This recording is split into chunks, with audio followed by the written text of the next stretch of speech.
going over just a few things since there were so many people out last week, a few logistics of this course.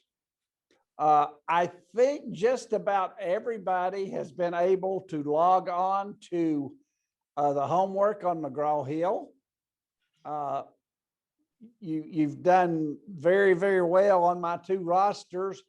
There's a 99 average and a 95 average. So that tells me that the first two chapters, you understand how to do the homework and all that. So big thing, keep up with the homework. Don't get behind on it. Your first quiz will be on there after next week. It's on chapters 1, 2, 3, and 4. The quizzes and the final, they're once you've taken it, it's I think there's 11 chapters, and so we do 1 through 4, 5, 6, 7, 8, 9, 10, 11. So once it's done that, you don't have to worry about the final covering the whole book. It's done. And again, the quizzes will be on there. You will have 1 week to complete the quizzes. So that's good. The cases are on there now. I think they're open. If they're not, I'll make sure they're open, and the due dates on the cases. Sometimes the due dates on Canvas and the due dates on McGraw-Hill Connect don't jive. I try to keep those straightened out. It's difficult, but just go by the due dates, especially with the McGraw-Hill material, and you will be fine since we're meeting face to face. So that is one important thing. Number two important thing is your project. So tonight we are going to divide into groups. Now I will be coming to Jefferson City on the next to last night or the last night. If everyone gets their project done in the 7th week, we will do those presentations then. It's up to you guys. It will make it easier on you for your final work and your final homework and your case and your final exam. So we'll discuss that as we go.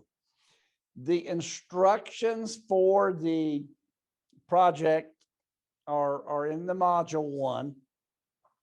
What you will do for this project and do it as a group. For example, the last time one of the times I taught this at Carson-Newman, I had a big class like this, and we broke into groups of 4, and one group I can remember it well because they actually made samples and handed out, but their product that they produced were greeting cards. So there's an example. I've had them make detergent. I've had one student at one time made toothpaste, and this is when they were individual projects, but she actually ordered the tubes and put the toothpaste in there and handed it out. So I want you to think of this project as we go along. You'll be learning and using like the terms that we did tonight, but I already have filled out and created an Excel spreadsheet. Now on your presentation, you will give it as a group presentation. So each of you will take a little part of that presentation, maybe 2-3 minutes each. So presentations will be limited to about 12 to 15 minutes. But I want to make sure that you understand the concept that we're trying to accomplish, and that's the concept of cost and cost control. So each group will have to do a PowerPoint, but you will have to turn in, and that's why if you get this done the 7th week, you have to turn in like a 7-page paper, and your paper will have to be an individual paper, but in the 7 pages, about 4 pages of that is your Excel PowerPoint. So you can include that in there. And then, like, one of the things when you're making the presentation, you have to convince your classmates why they should buy this product. It could be a special type of cookie. It could be anything. You can, that's up to you guys. And you will have to present this project as a group, but then I'll give you some individual questions to answer in the paper so I can grade you all individually, but there'll only be one group presentation. So y'all can share and make the PowerPoint and divide how you want, or decide how you want to divide it up. So are there any questions on the homework? Yeah. Or the McGraw-Hill? We were wondering if you could open some of the homeworks because they're closed. I didn't want to open them all at one time because most of them will be open by the 3rd week, but I didn't want you to be overwhelmed. Especially, I wanted to get through the first 4 chapters before I open up everything. So after next week, I will open up everything, but I've had students and it caused trouble for them. They tried to go ahead, way ahead. And this book in accounting is sort of sequential. And for your project, you need to know this, and it sort of comes in order. And I've grouped the assignments. So after next week, when I open up the first exam, everything will be open, and your cases should be open too. So you can go ahead and do the cases, but honestly, that last case, you probably shouldn't even attempt it till after we've been through at least 9 or 10 of the chapters. Okay, thank you. But yeah, it's in accounting, it's not good to open it all up at one time. It's too overwhelming. And another thing, we're going to start going over some formulas tonight. I've had students try to memorize these formulas and everything. You don't need to do that. What I explained last week is this accounting is going to be practical. I'm not going to teach you to be accountants, but I'm going to teach you, hopefully, to take this information from each chapter and use it to be able to make decisions. And it'll be even come more clear after tonight, then more clear after the 4th chapter, and then we get into budgeting. So once we get into budgeting in the start of the 4th week or 5th week, I'll be able to open it all up. So any more questions about the McGraw-Hill?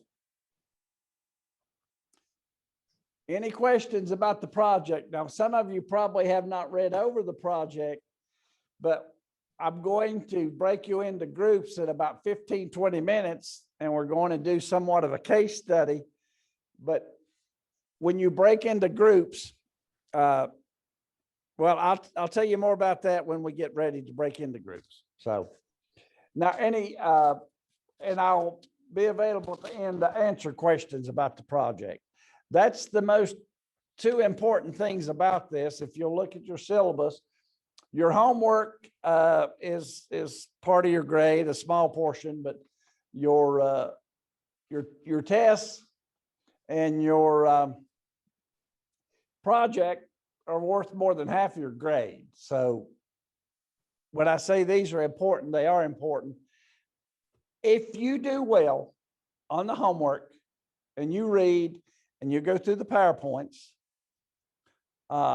you will do well on the exam. If you don't do the homework and you don't read and you don't go through the PowerPoints, you will not do well on the exam. The thing about, and the exam, I guarantee you, will be exactly what you see in the homework. It'll just be different questions, but it'll be the same concept. But obviously, I won't do the same questions. And the exam will be probably even easier because the exam will be multiple choice and true false. But it may give you a worksheet that's already done and you got to analyze it. And it'll give you a choice. What does this mean? A, B, C, D. So, but please keep up with the homework. It sometimes takes a while, but that's, counting is can be tough. So any more questions about that? So as I told last week, so many of you weren't there, I'm not one to sit up here and bore you to death with PowerPoints. I lectured last week much longer than I intended to, and this week will be much shorter, but I'm not going to sit here and make you go through those PowerPoints. I put the PowerPoint in there for your own use and for your own benefit, but it's not going to do me any good to sit up here and read it and bore you to death with it. I want to make this more of an active class.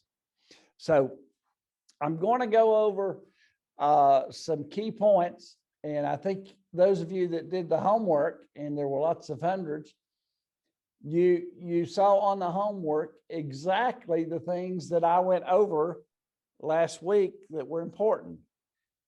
When you have the exam, you'll see the same things, the things that are important, but it's going to get a little bit harder tonight. You could look back and use your formulas. Now on this homework, I didn't mention this either. It's unlimited as to how many times you want to attempt it.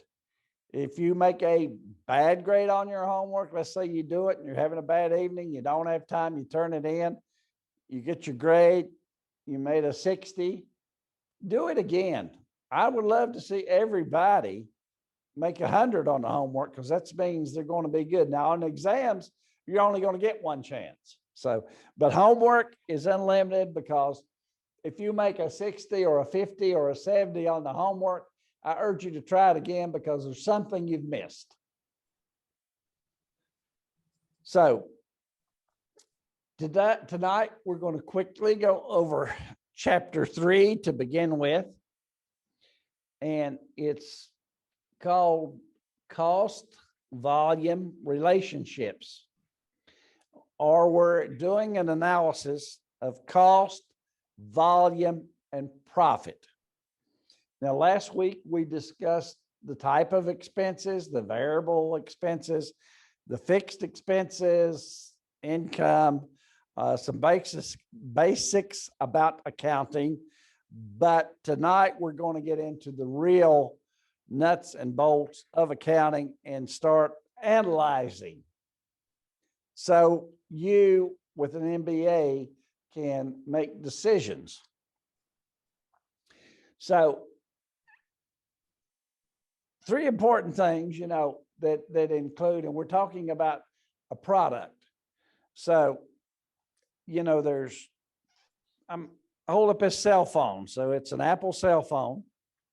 So there's 3 important things that are interrelated in a project or a product such as this. And when you do analysis, how much does it actually cost to produce this cell phone? Now, I don't know, cell phones now, Apple cell phones sell for upwards, I guess, $1,000 or more. So does anybody have any idea as to how much it costs just to make this little cell phone? Does it actually cost $1,000?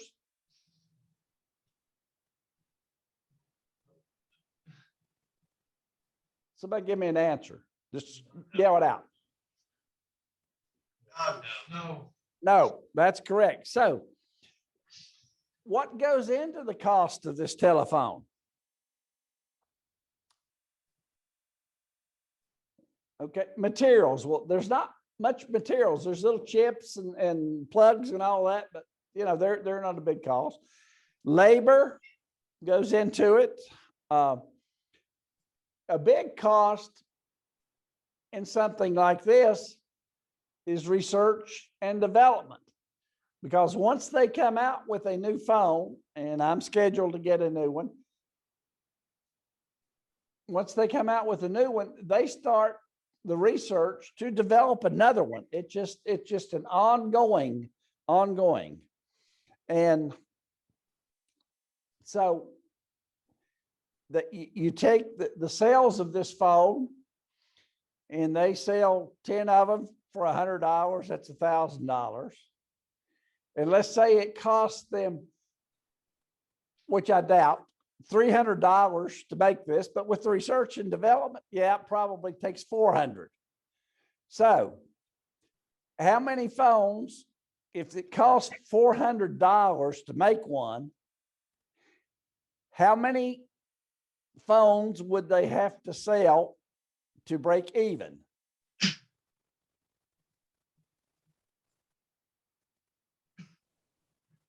So you got they sell 10 phones, and it costs $400 to make them. So basically it would take $1,200. So you multiply your cost, and that's your break even. All over that is profit. So that's what we're going to be going over tonight, because your cost, your volume, and your profit is used to judge the impact of your total profit. And it helps you to set your selling price, to make changes in cost, changes in volume, but it puts an emphasis on cost behavior. So when you're doing your project, you will have a couple kinds of costs. I'll give you basically your fixed costs, but you'll worry more about your variable costs. So when you're doing your project, to make more money, you have to control those costs. And like we discussed last week, you cannot control fixed costs normally, but you can the variable cost. So now we're getting into a very important term that you will use in your project, and you will see it probably on every exam in some shape or form, and in your homework. But it's one of the most important terms in cost volume relationships, and it's called the contribution margin. So it's what's remained. Simple definition of the contribution margin is the amount remaining from sales revenue after variable expenses have been deducted. And the contribution margin is used to cover your fixed expenses. If any is left over, that is your net operation or your profit. So what we're trying to analyze here, let me repeat that again. It's so important. The contribution margin is the amount remaining from sales revenue after you deduct the variable expenses. So you take whatever you sell of this phone, you add up all your variable expenses, and the rest is your contribution margin. In that is your fixed expenses and whatever revenue that is left over, and it's profit. So you must understand in this contribution margin why you're going to be using it. You have all these fixed expenses that you can't change. So let's say you're making a product and you've just about maxed out on how much you can sell it for because the competition. So let's say this Apple phone, they have to sell it at $1,000 because Samsung and all the others are selling theirs around that price. So they can't raise the price anymore. So if they sell them at $1,000 and they find out they're not making money, the only thing they can do is increase volume, sell more, or control their variable expenses. And in business and accounting, It's all about control. If you remember last week, we talked about one of the things is controlling. That's one of the things. So, and they can also be expressed on a per unit basis. So basically, sales minus variable expenses equals your contribution margin. Now, if what's left, if that equals your fixed expenses, then that is your break-even point. There's great charts in the PowerPoints that describe the break-even point. So, but what you want to do is to come to that break-even point when you're manufacturing something, and after that, that's when you start to make a profit. So the reason we do this, normally you can, you know, we discussed the different types of statements, and with an income statement, you could see how much profit you're making, but you don't want to do an income statement every day. But with your controlling your inventory and your manufacturing processes, by keeping up with your every day of your sales, your variable expenses, you know what your fixed expenses, then you can predict how many you're going to have to sell to make a profit, how much expenses you're going to have to cut, or you're going to have to raise your price. So we don't need to prepare that income statement to find that out. So in going into it backwards, profit equals sales minus variable expenses, and then minus the fixed expenses. Now, for those of you that weren't here last week, the reason we separate those expenses, your fixed expenses, you have very little control over. That's your rent, your insurance, things like that, your mortgage. But your variable expenses, you can control them. For example, your raw materials. If you're paying $1 for this widget, then that goes in the phone, maybe you can shop around and buy the same thing for 50 cents. So that way that would help your profit. Or we're going to get into differential analysis, or you could start manufacturing it yourself, that little part that goes in there. So there's all sorts of ways to cut your variable expenses. When we express this, you will hear another important term called contribution margin ratio. And that's just breaking it down to sales by unit. So to get the ratio, you have your revenue minus your variable costs divided by your units sold. And sometimes it's important to know how much you're making on each unit. As we get into this, you'll have to make decisions on, you know, do I make more units to make more money, or do I cut my variable expenses? That's what accounting is all about. So how do we maximize? How do we maximize our profits? We increase the efficiency. And one of the best ways to increase efficiency is to lower your variable cost.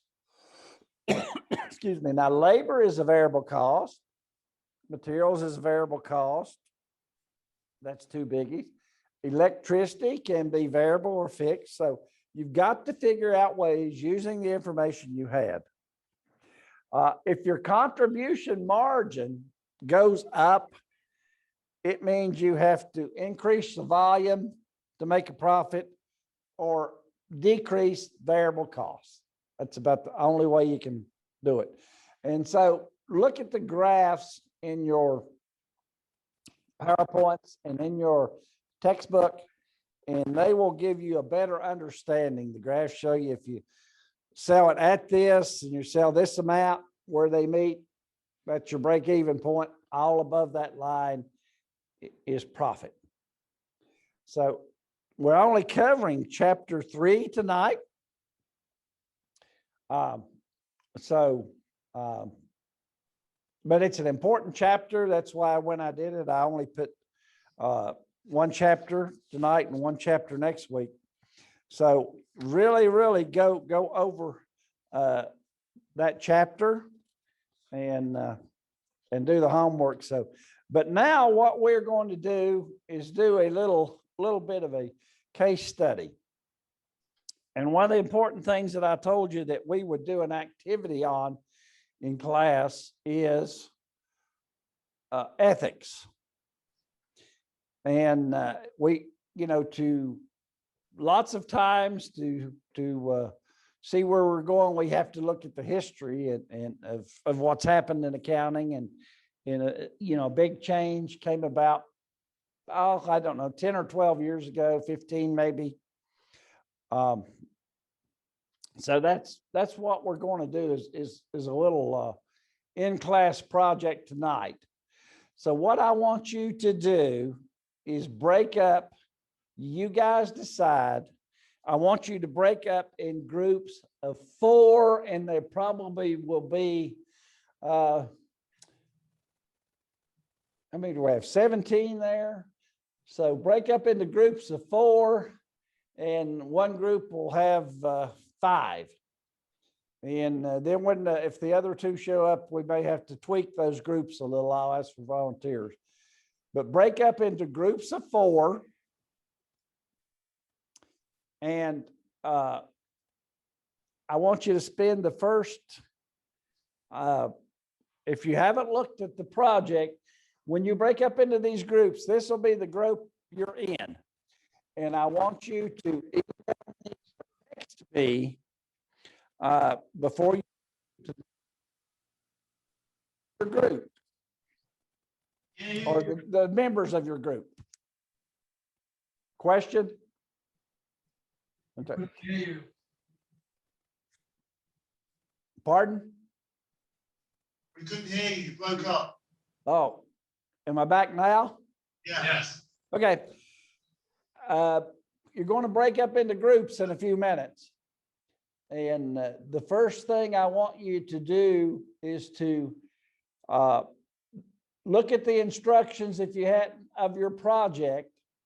And I'm not going to ask you what you want to do. I want y'all to think about it and discuss it.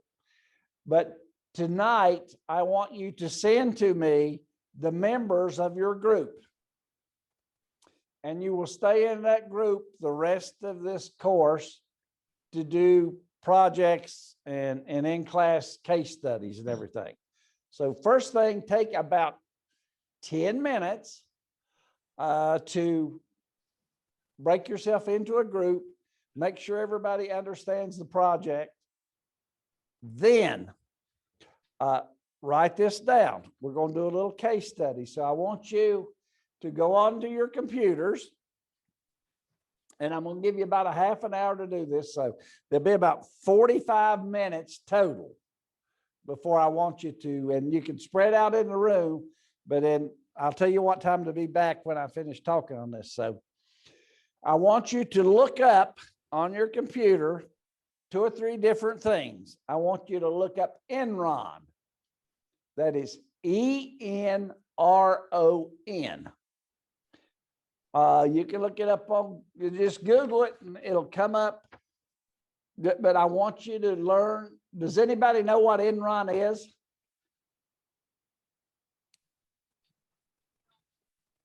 All of you are probably too young, but it's important of what happened to Enron. So I want you to look up Enron, ENRON.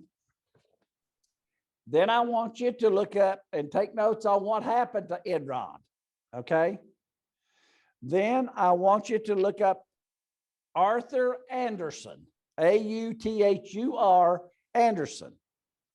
And you may Google 2 different things about Arthur Andersen.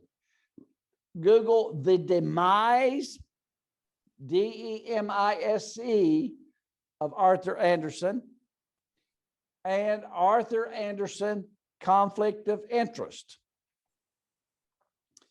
And the third thing that I want you to look up is Sarbanes-Oxley. And that's Sarbains, Oxley, Oxley. And I want you to answer 3 questions as a group, and I'll call on 3 groups tonight. Have a spokesman to come up to the microphone where we can hear you better and answer. I'll have one group answer question 1, one group answer question 2 tonight, one group answer question 3.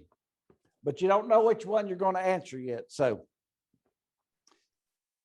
in looking these up, take this question down. To what extent do market pressures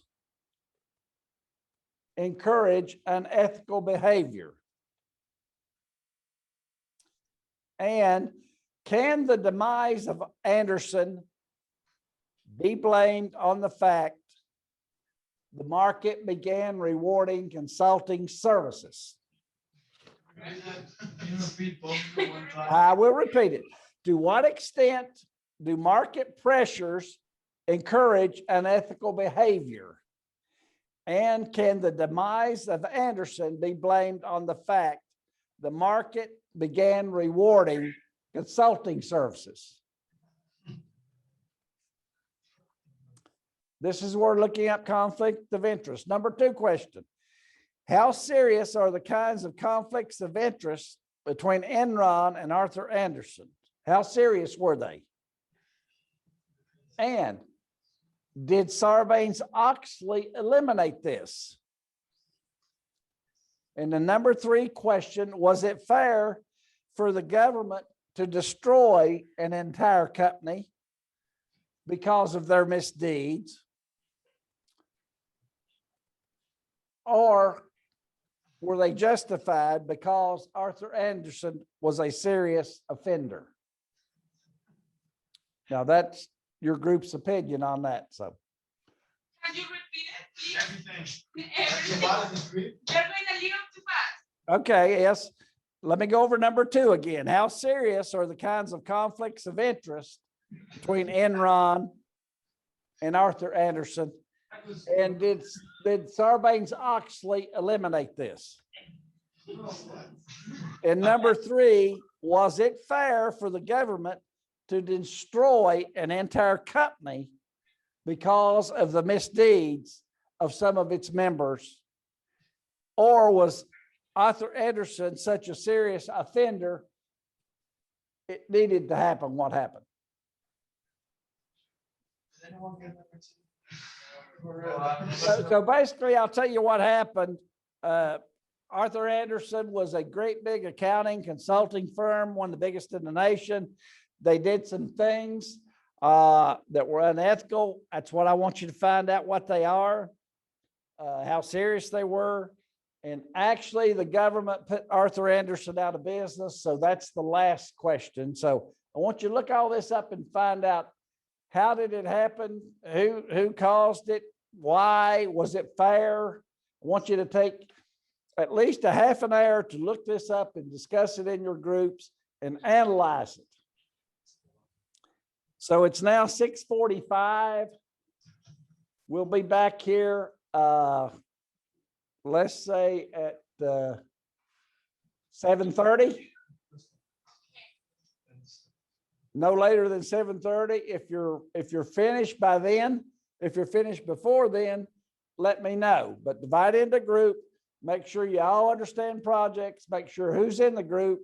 Make sure somebody takes down the names so you can send them to me tonight so I can have a list of the groups.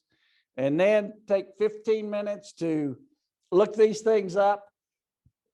And by dividing in groups, one of you can look up one thing, one of you can look up the other.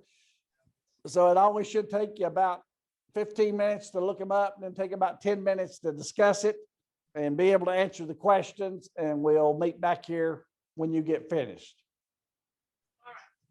Okay?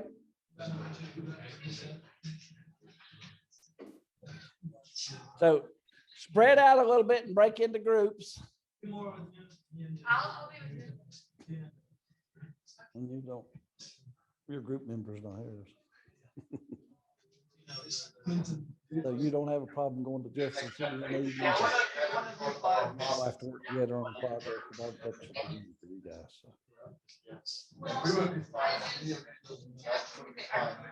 All right, I'll let you, I bet you've already did it. Are you, you familiar with them, or you too young to be familiar with them too?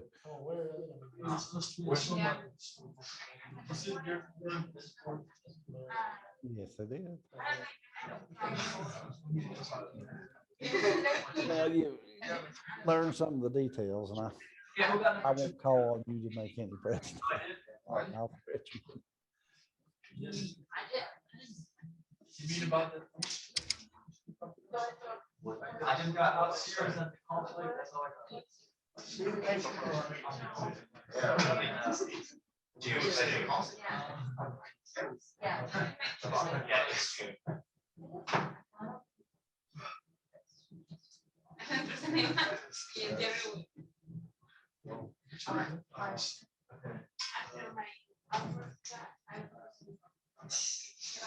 Trust Amy.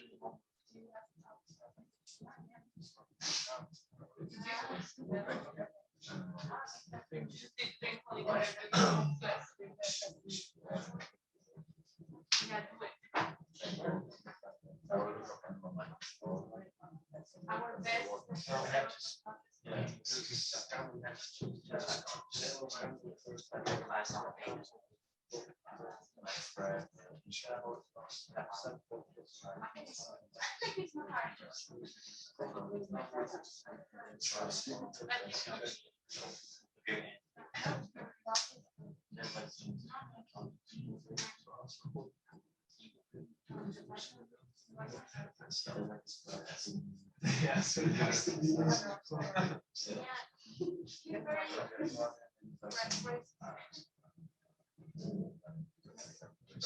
Kenny would not. Yeah. So.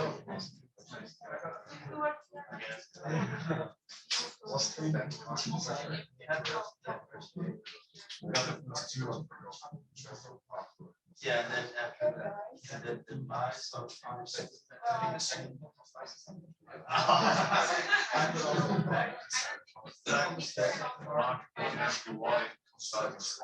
No.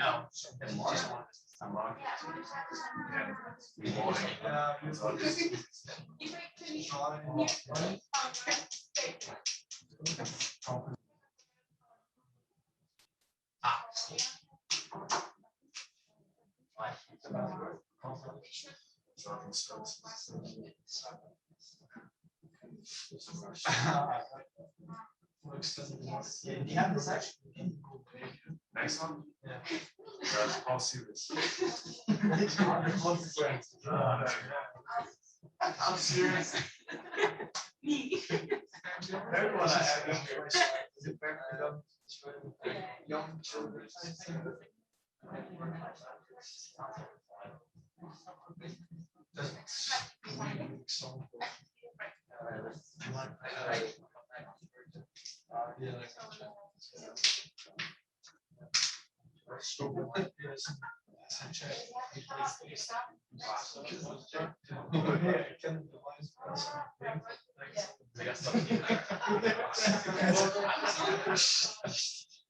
It's not. I want to say.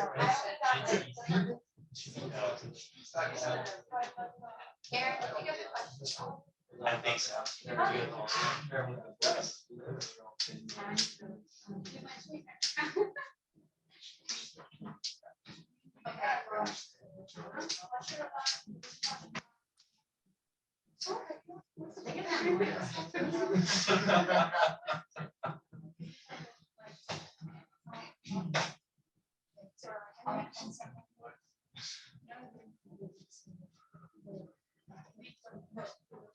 Thank you.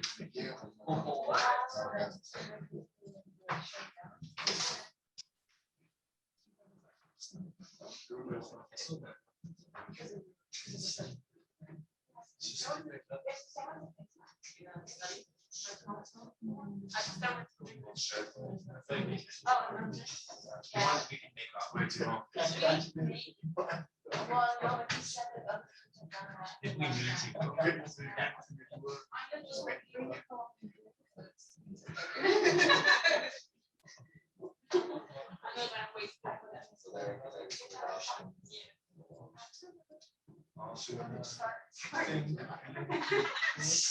All of them.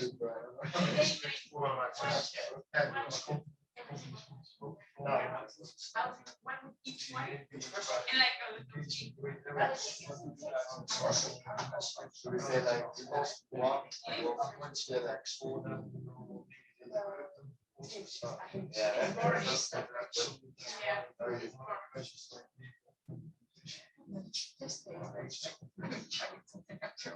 Yeah. Okay, well, I think, let's say like figure out Jesus. Yeah, not bread. What? Don't say this.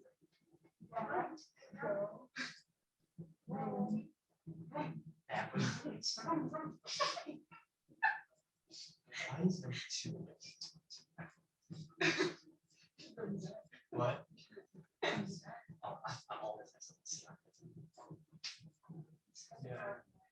I like this word. Yeah. No. This is what's my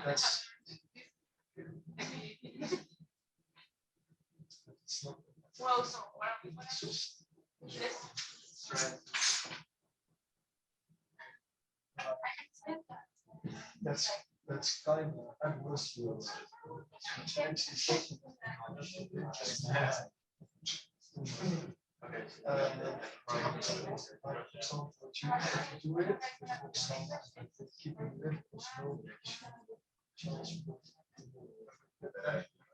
That's the way how you do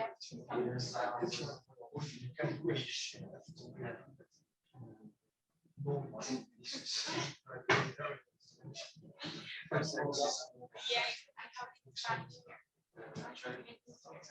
Why is it? Okay, I do the and I do that. Let me read.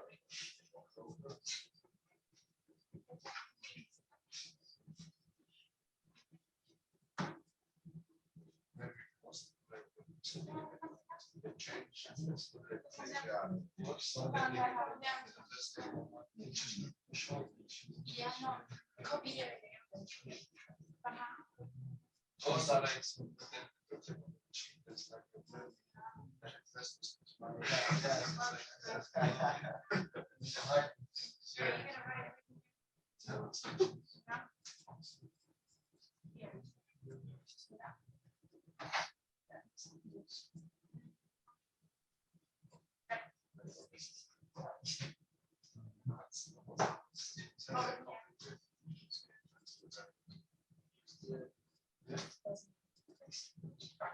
Okay, so.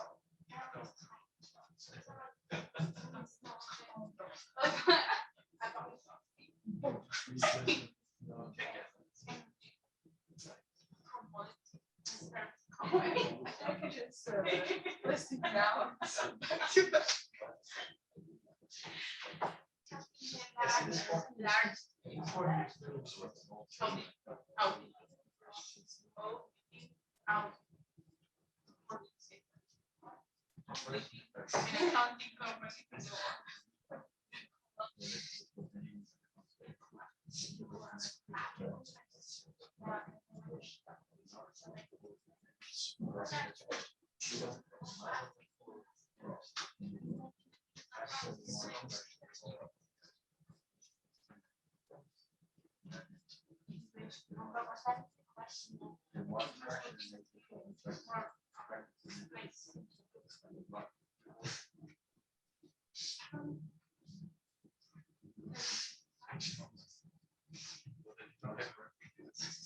Yeah. Use the answer. We put it in chat and just.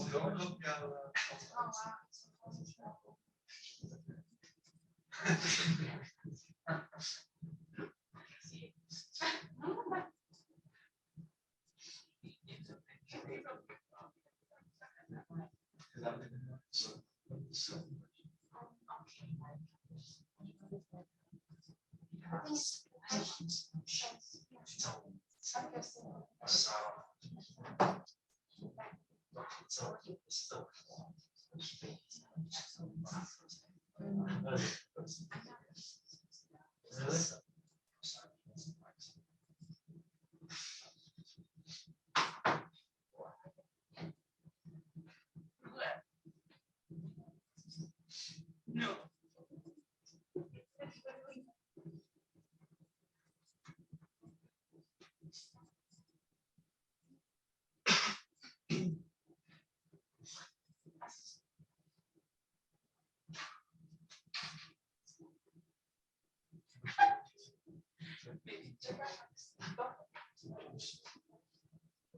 Like the person party.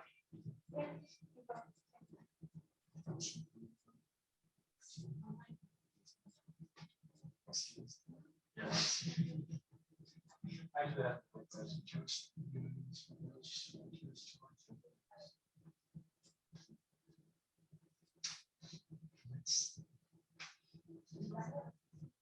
What?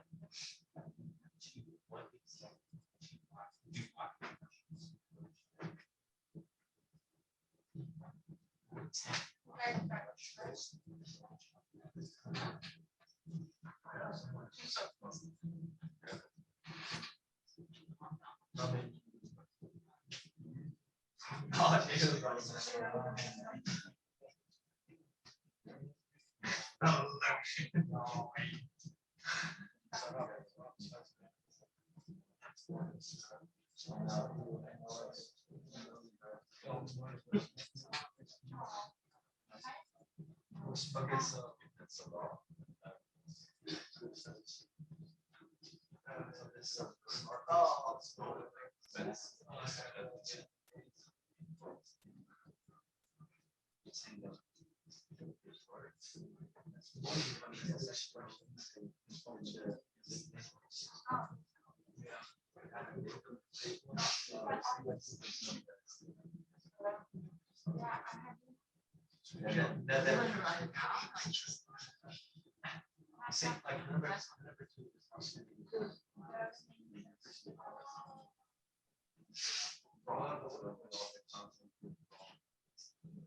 Somebody.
I actually agree. I would.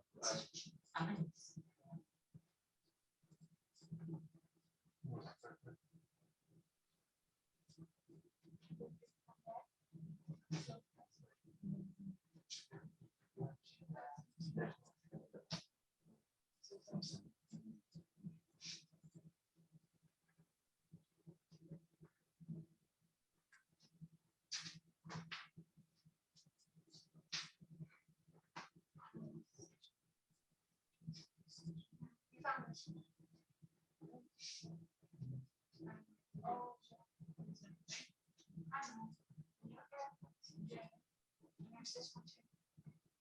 Just shows what you do.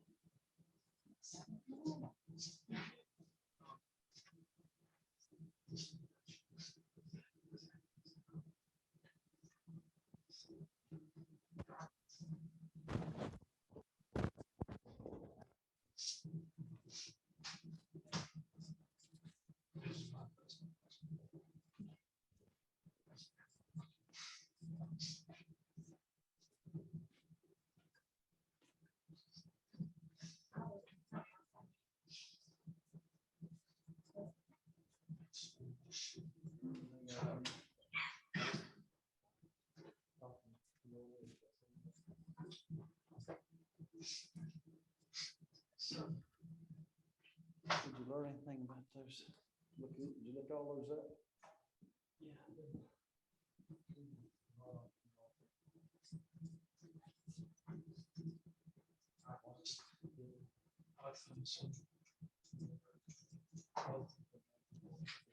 Did you read?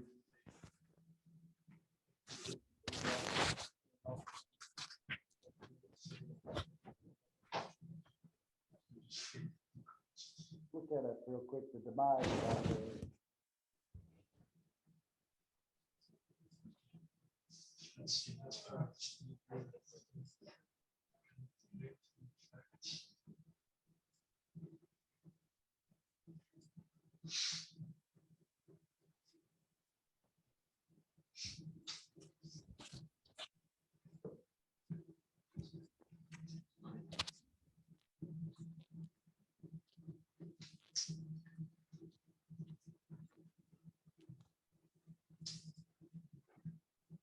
How are you guys doing in Jefferson City? Okay.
No, no.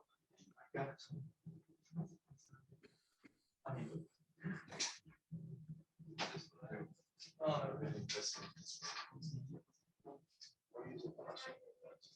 don't play that part. Don't play that part.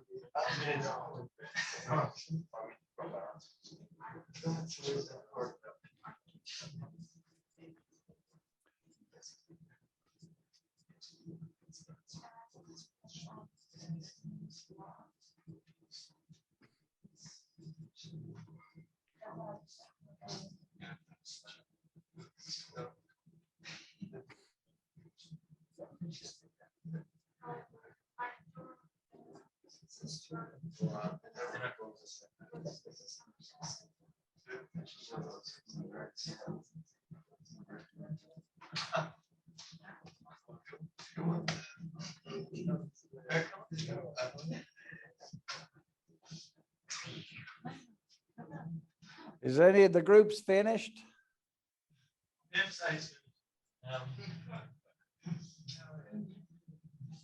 Raise your hand if you finished. Or say something. When you're not saying, I can't see you.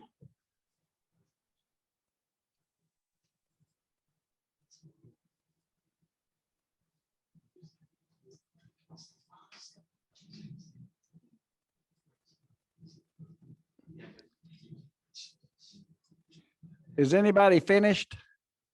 No. Okay, keep going.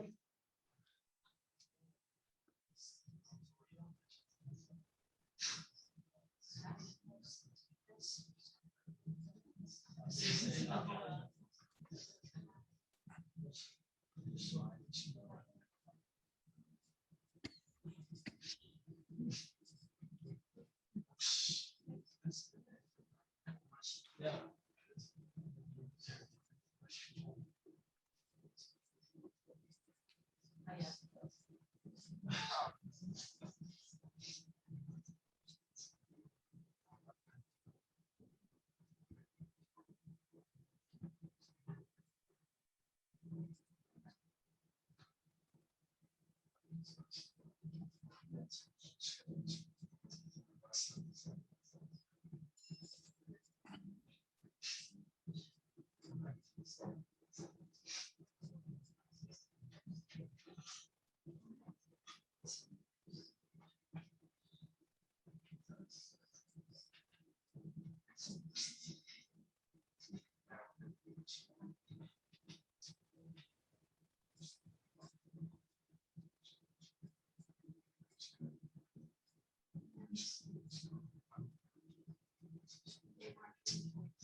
I actually was expecting Should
I look up the last? Okay, sorry. Or I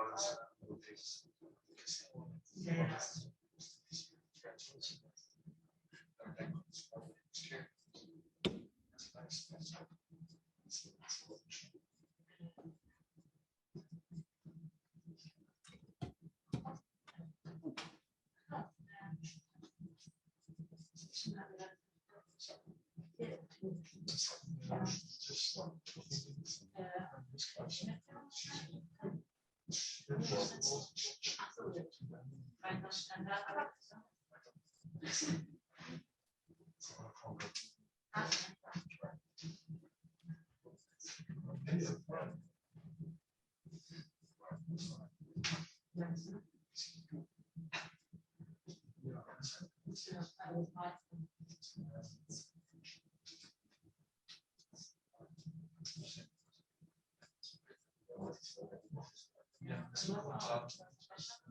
what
I-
Yeah, yeah.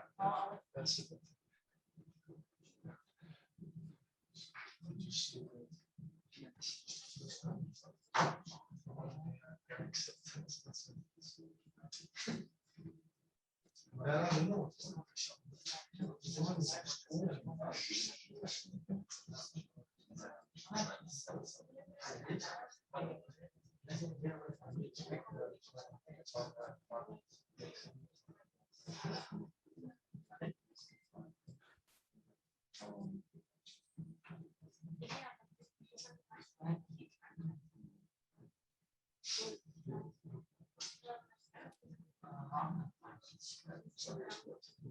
Okay, is anybody finished there in Jefferson City? Yes. Yes. Yes. Just about everybody finished? Okay. And you divided into 4 groups?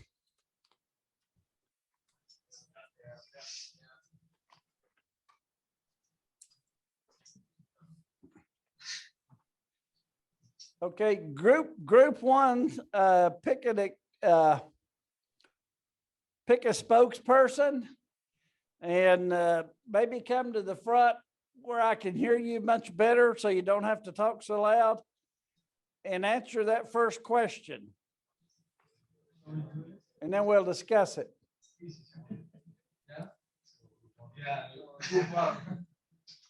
We need to come forward. Yeah. Thank you.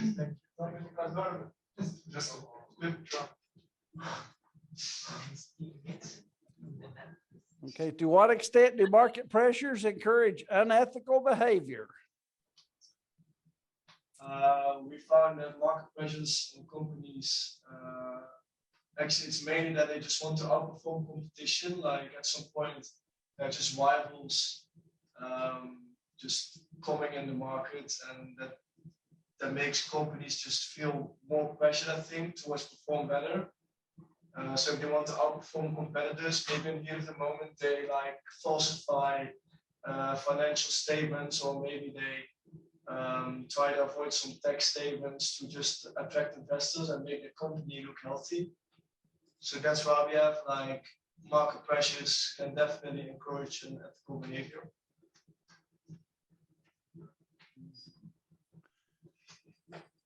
Anybody have any questions? And that was a very good answer. Now, somebody from another group come up and answer number 2. Yeah.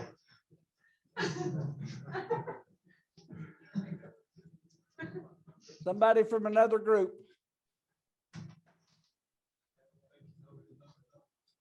Before this is over, before the 8 weeks is over, everybody's going to get to talk, so you might as well get used to it.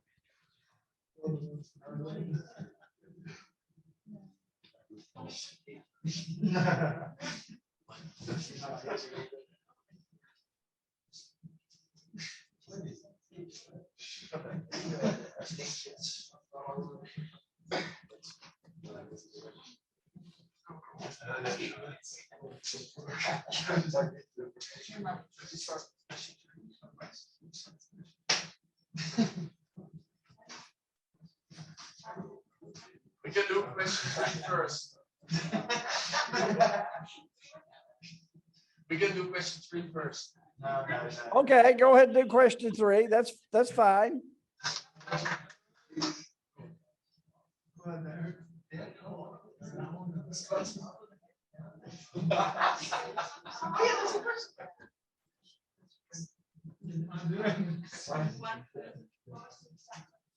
So question 3 was about was it fair for the government to punish a whole company? We think it's not, because probably only a few people knew about it, so people from the board or stakeholders, but like all the employees on the ground probably didn't have a clue about what was happening. And they had like 20,000 employees that all lost their jobs, and we think that that's a bit unfair. So we think that only people that had the knowledge of the fraud should have been punished, and not the whole country.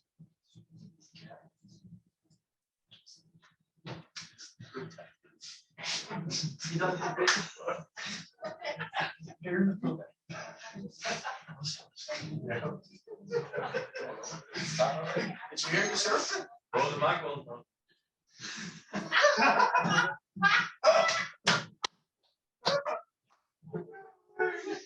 Sir, did you hear me? Are you finished? Yes, I'm finished now. Did you hear my story? I think the microphone is there. That's why you can. But you could hear it. That was a very good answer.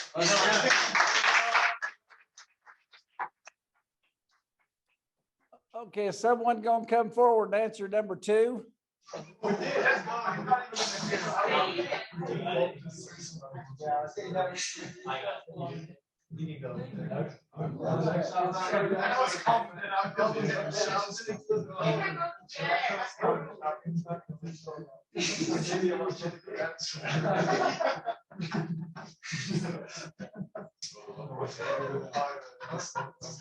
so the second question, can you hear me? Yeah. Can you hear me? Can you hear him? I know you can hear it. You just clap.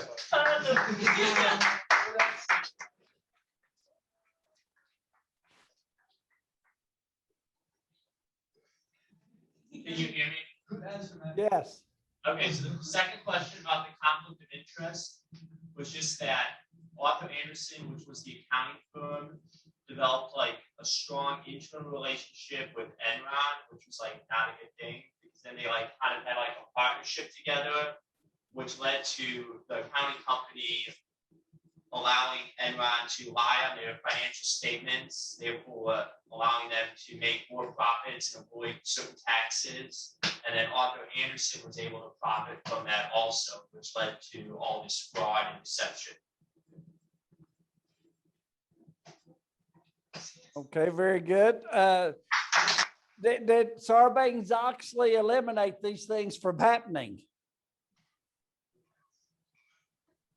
Yeah, because it set up regulations and rules that certain companies have to follow. They have to follow certain practices when they get audited, that the government now regulates, that the company, like managers, have to follow and check this information, so they can't hide like what Enron did.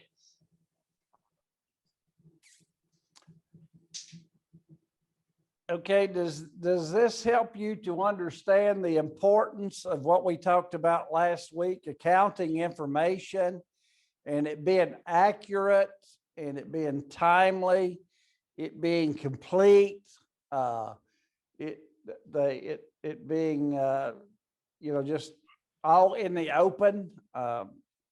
Does this help you to understand why that's so important? Because so many people from Enron, and this is not the only one that happened. Enron just happens to be one of the most, but of why you have to be transparent and timely and accurate in accounting information, because they were not.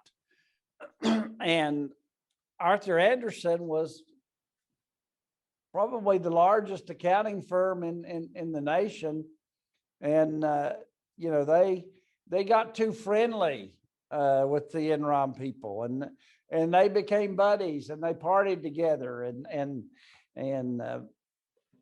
played golf together and did things together, and it just allowed, when you became that close of a friend, it allowed the auditors just to turn their backs, and you didn't have time. I studied this a lot when I was getting my doctorate in accounting. A lot of the things that they did, we got into the specifics, but it really destroyed a bunch of lives. Not only did people lose their retirement, their jobs, and their money, but people started to go to jail, and it was fraud. Now, something like this, do you think it's going to get rid of fraud completely? No, you read about it every day. I think you could probably Google accounting fraud, what happened today, and you can probably find some information on it. But it certainly has helped, and it changed the world. I was in government then as city manager, and I think I said last week my audit went from probably about 45 pages to 126 pages, and there's so much you have to report.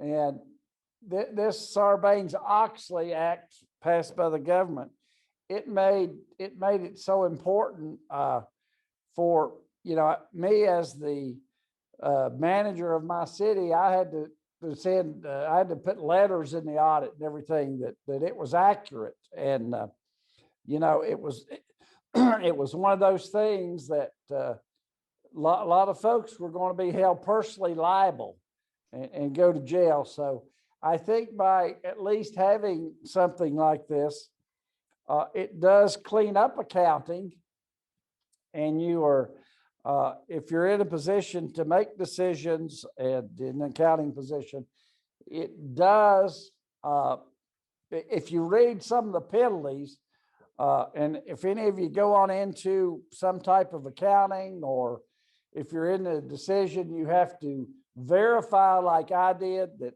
the accounting records are accurate and truthful. You really need to read the penalties for lying on this, because they're really strict now. And they weren't before. That's what allowed things like this to happen. So did you pretty much divide into 4 groups? Yeah. Okay.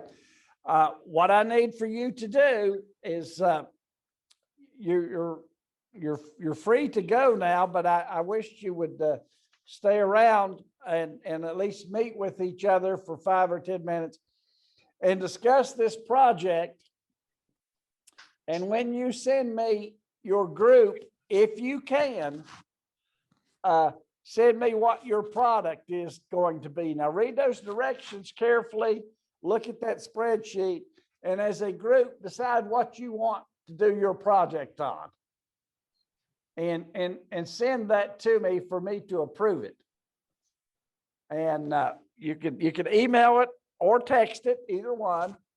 I get text much quicker, but I want you to send me your groups before you leave there tonight. And if you can decide what your project is going to be, tell me what your project is so I can approve it and I'll get back with you on that. If you want another day or two to think about what your project is going to be, I will give you till the end of the week to say Friday. But go ahead and decide that as quickly as possible so we can get that nailed down and I can start helping you with your project because it's worth 20% of your grade and it's important and it needs to be correct. So any questions?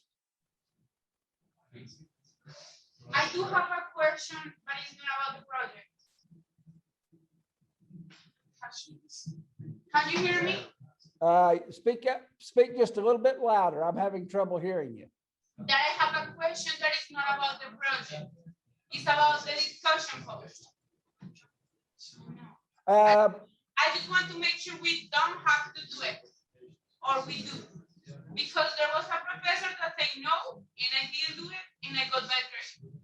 Okay, now what are you speaking about specifically? The discussion post.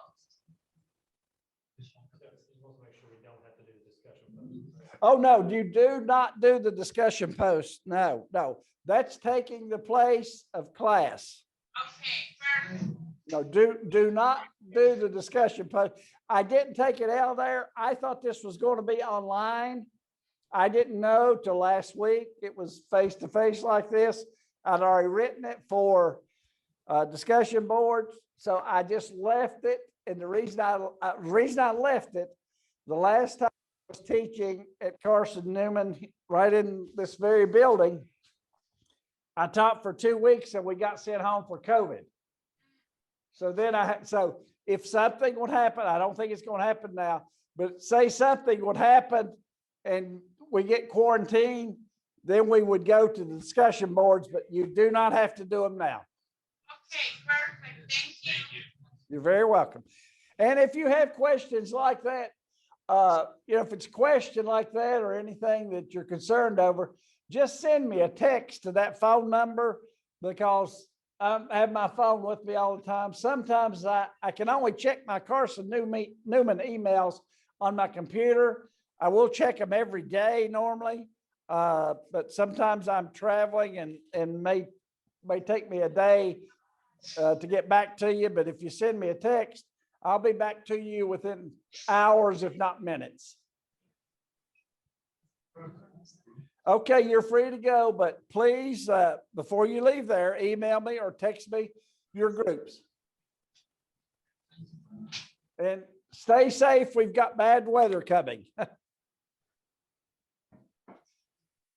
Thank you. Have a great anniversary. Thank you.